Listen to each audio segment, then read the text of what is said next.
اعوذ باللہ السمیع العلیم من الشیطان الرجیم بسم اللہ الرحمن الرحیم رب اشرح لی صدری ویسر لی امری واحلل عقدۃ من لسانی یفقہوا قولی ربی یسر ولا تعسر وتمم بالخیر وبک نستعین ربی زدنی علما۔ السلام علیکم ورحمۃ اللہ وبرکاتہ۔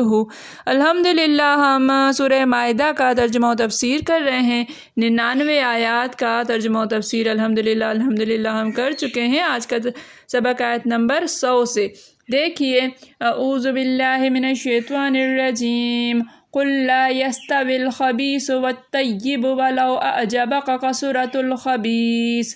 قل کہہ دیجئے، آپ کہہ دیں، لا یستوی، لا نہیں، یستوی برابر، برابر نہیں ہے، الخبیث ناپاک، والطیب اور پاک، پاک اور ناپاک برابر نہیں ہے، ولو اعجبک، و اور لو خواہ اگرچہ، اعجبک اعجب اچھی لگے، پسند آئے کا آپ کو، کثرت الخبیث خبیث کی، فاتقوا پس اتقوا ڈرو، پرہیزگاری اختیار کرو اللہ سے، یا اولی الالباب اے عقل والو، لعلکم تاکہ تم تفلحون فلاح پاؤ۔ قل یا یستوی الخبیث والطیب، آپ کہہ دیجئے کہ برابر نہیں ہے ناپاک اور پاک، ولو اعجبک اگرچہ آپ تمہیں پسند آئے، تمہیں اچھی ہی لگے، کثرت الخبیث ناپاک کی کثرت، فاتقوا اللہ سو ڈرو اللہ سے، یا اولی الالباب اے عقل والو، لعلکم تفلحون تاکہ تم فلاح پاؤ۔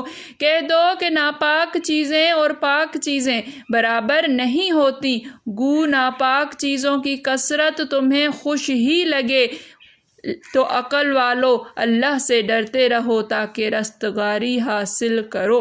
یا ایھا الذین آمنوا، یا ایھا اے الذین وہ لوگ جو آمنوا ایمان لائے ہو، اے ایمان والو، لا تسألو، لا نہیں، تسألو تم سوال کرو، تم پوچھو، ان اشیاء ان سے، اشیاء چیزوں سے، اشیاء کے متعلق، چیزوں کے متعلق، ان تبد ان اگر تبد ظاہر کی جائیں، لکم لا کے لیے، کم تمہارے لیے، تسؤکم تسود بری لگیں، کم تمہیں، و ان تسألو اور ان اگر تسألو تم پوچھو گے، انہا ان کے متعلق، ہین ینزل القرآن، ہین جب کہ ینزل نازل ہو رہا ہے، نازل کیا جا رہا ہے، القرآن قرآن، تبد لکم تبد ظاہر کر دی جائیں گی، لکم کے لیے، کم تمہارے لیے، عفا اللہ عفا درگزر کی اللہ نے، انہا ان سے، ہاؤس اس سے، واللہ اور اللہ غفور بخشنے والا، حلیم بردبار ہے۔ یا ایھا الذین آمنوا لا تسألوا عن اشیاء،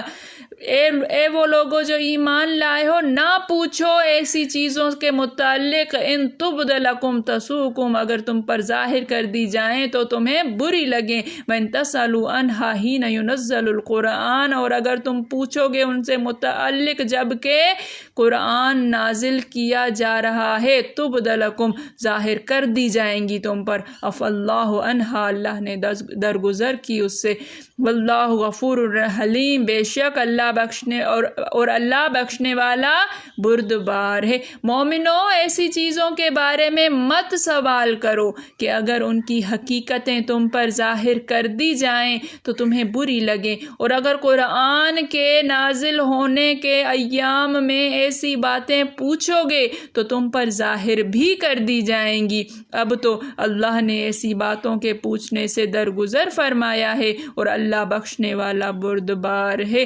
قد سألہا قوم من قبلکم، قد تحقیق سأل پوچھا، ہا اس کے متعلق، قوم ایک قوم نے، من قبلکم من سے قبل پہلے، تم سے پہلے، ثم پھر اصبحوا وہ ہو گئے، بہا بے سے، ہا اس سے، کافرین انکار کرنے والے، اس سے منکر ہو گئے۔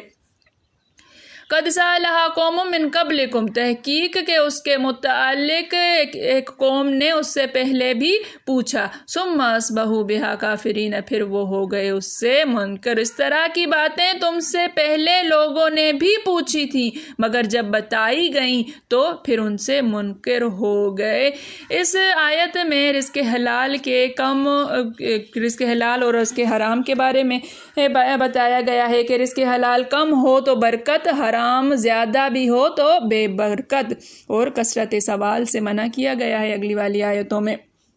دیکھیے کہ مقصد یہ ہے اس آیت کا، یہ والی آیت قُل لا یستوی الخبیث والطیب، حلال گو تھوڑا ہو وہ بہتر ہے، حرام سے گو بہت سارا ہو، جیسے وارد ہے کہ جو کم ہو اور کفایت کرے وہ بہتر ہے اس سے جو زیادہ ہو اور غافل کر دے۔ ابن حاتم نے رسول اللہ صلی اللہ علیہ وآلہ وسلم کی خدمت میں عرض کی، یا رسول اللہ دعا کیجئے کہ اللہ تعالیٰ مجھے مال عطا فرمائے۔ آپ نے فرمایا کم مال جس کا شکر تو ادا کرے یہ بہتر ہے اس سے زیادہ سے جس کی تو طاقت نہ رکھے۔ اے عقل مند لوگو اللہ سے ڈرو، حرام سے بچو، حلال پر اکتفا کرو، قناعت کیا کرو تاکہ دین و دنیا میں کامیاب ہو جاؤ۔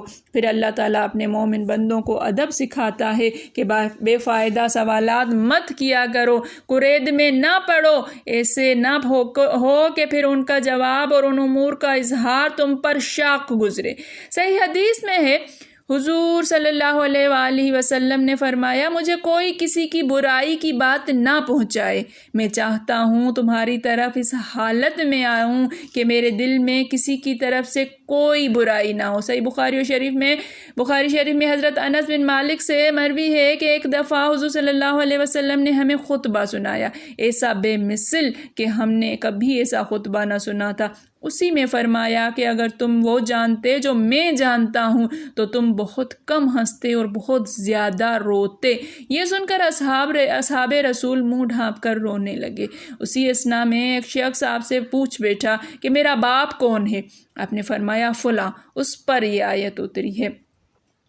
ایک مرتبہ لوگوں نے حضور سے بکثرت سوالات شروع کر دیے، چنانچہ آپ ممبر پر آ گئے اور فرمایا آؤ اب جس کسی کو جو کچھ پوچھنا ہے پوچھ لو، جو پوچھو گے جواب پاؤ گے۔ صحابہ کانپ اٹھے کہ ایسا نہ ہو اس کے پیچھے کوئی اہم امر ظاہر ہو۔ جتنے بھی تھے سب اپنے اپنے چہرے کپڑوں میں ڈھانپ کر رونے لگے۔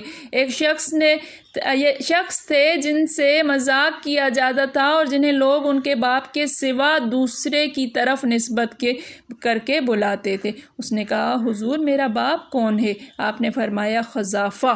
پھر حضرت عمر کھڑے ہوئے اور کہنے لگے یا رسول اللہ، ہم اللہ کے رب ہونے پر، اسلام کے دین ہونے پر اور آپ کے رسول ہونے پر راضی ہو گئے۔ ہم تمام فتنوں سے اللہ کی پناہ طلب کرتے ہیں۔ آپ نے فرمایا آج کی طرح میں نے بھلائی برائی کبھی نہیں دیکھی۔ جنت دوزخ میرے سامنے اس دیوار کے پیچھے بطور نقشے کے پیش کر دی گئی تھی۔ اور روایت میں ہے کہ سوال کرنے والا حضرت عبداللہ بن حذافہ تھے۔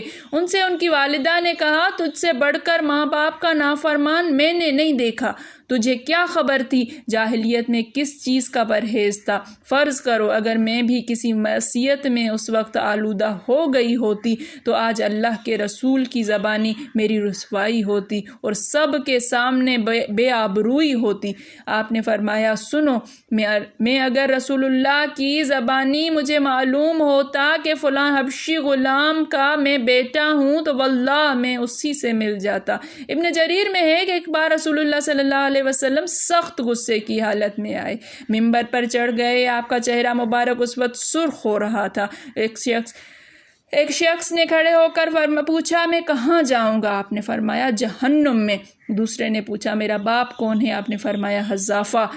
حضرت عمر نے کھڑے ہو کر فرمایا ہم اللہ کے رب ہونے پر، اسلام کے دین ہونے پر، محمد صلی اللہ علیہ وسلم کے نبی ہونے پر، قرآن کے امام ہونے پر راضی ہیں یا رسول اللہ۔ جاہلیت اور شرک میں ہم ابھی آپ کی طرف آئے ہیں۔ اللہ ہی جانتا ہے کہ میرے آباء و اجداد کون ہیں۔ اس سے آپ کا غصہ کم ہوا اور یہ آیت اتری۔ ایک مرسل حدیث میں ہے کہ اس دن حضور نے ممبر پر بیٹھ کر فرمایا جو چاہو پوچھو، جو پوچھو گے بتاؤں گا۔ یہ شخص جس نے اپنے باپ کا نام پوچھا تھا یہ قریش کے قبیلے بنو سہم میں سے تھا۔ اس روایت میں یہ بھی ہے کہ جناب عمر نے حضور صلی اللہ علیہ وآلہ وسلم کے قدم چوم کر یہ عرض کیا تھا اور یہ بھی فرمایا تھا کہ آپ ہم سے درگزر فرمائیے، اللہ تعالیٰ آپ سے درگزر فرمائے۔ اسی دن حضور نے یہ قاعدہ مقرر فرمایا تھا کہ اولاد اس سے ملے گی جس کی بیوی یا لونڈی ہو، اور زانی کو پتھر ملیں گے۔ بخاری شریف میں ہے کہ بعض لوگ از روئے مذاق حضور صلی اللہ علیہ وسلم سے اپنے باپ کا نام اور اپنی گمشدہ اونٹنیوں کی جگہ وغیرہ دریافت کرتے تھے، جس پر یہ آیت اتری ہے۔ اس کے متعلق جو ہے وہ اور بھی احادیث ہیں، ہم اس کو آگے کرتے ہوئے اور پڑھتے ہیں، اس کو ختم کرنے کی کوشش کرتے ہیں۔ دیکھیے کہ بروایت مجاہد حضرت ابن عباس سے اس آیت کی تفسیر میں یہ بھی مروی ہے کہ مراد اس سے وہ جانور ہیں جن کا ذکر اس آیت کے بعد ہے۔ اکرمہ فرماتے ہیں مراد معجزات کی طلبی ہے، جیسے کہ قریشیوں نے کہا تھا کہ عرب میں نہریں جاری ہو جائیں اور صفا پہاڑ سونے کا ہو جائے وغیرہ، اور جیسے یہود نے کہا تھا کہ خود ان پر آسمان سے کتاب اترے۔ اللہ تعالیٰ فرماتا ہے آیت میں، یعنی معجزوں کے ظاہر کرنے سے مانے تو کچھ بھی نہیں، مگر یہ کہ اگلے لوگوں نے بھی اسے جھٹلایا۔ ہم نے سمود کو اونٹنی کا نشان دیا تھا جس پر انہوں نے ظلم کیا، ہم تو نشانات صرف دھمکانے کے لیے بھیجتے ہیں۔ ایک اور آیت میں فرماتے ہیں بڑی زوردار قسمیں کھاتے ہیں کہ اگر کوئی معجزہ آ گیا تو ضرور ایمان لائیں گے، تو جواب دے کہ یہ تو اللہ کے قبضے کی چیز ہے، ہو سکتا ہے کہ معجزہ دیکھ کر بھی ایمان نہ لائیں، ہم ان کے دلوں کو اور آنکھوں کو الٹ دیں گے جیسے کہ پہلی دفعہ قرآن پر ایمان نہیں لائے تھے، اور ہم انہیں ان کی سرکشی کی حالت میں ہی پڑے رہنے دیں گے، بھٹکتے پھریں۔ اگر ہم ان پر آسمان سے فرشتے بھی اتار دے اور مردے بھی ان سے باتیں کرنے لگتے اور تمام چیزیں یہ اپنی آنکھوں سے دیکھ لیتے، تب بھی تو اللہ کی چاہت کے بغیر انہیں ایمان نصیب نہ ہوتا، ان میں سے اکثر ہی بے علم ہیں۔ اللہ تعالیٰ معافی اور درگزر کا معاملہ فرمائے، اللہ تعالیٰ سمجھنے کی توفیق عطا فرمائے، اللہ تعالیٰ سمجھ کر عمل کرنے کی توفیق عطا فرمائے۔ میرے پڑھانے میں، آپ کے پڑھنے میں، میرے سمجھانے میں، آپ کے سمجھنے میں کوئی غلطی، خطا، بھول چوک ہو گئی ہو تو میں اللہ کے حضور میں توبہ کرتی ہوں اور معافی کی خواستگار ہوں۔ ربنا تقبل منا انک انت السمیع العلیم۔ السلام علیکم ورحمۃ اللہ وبرکاتہ۔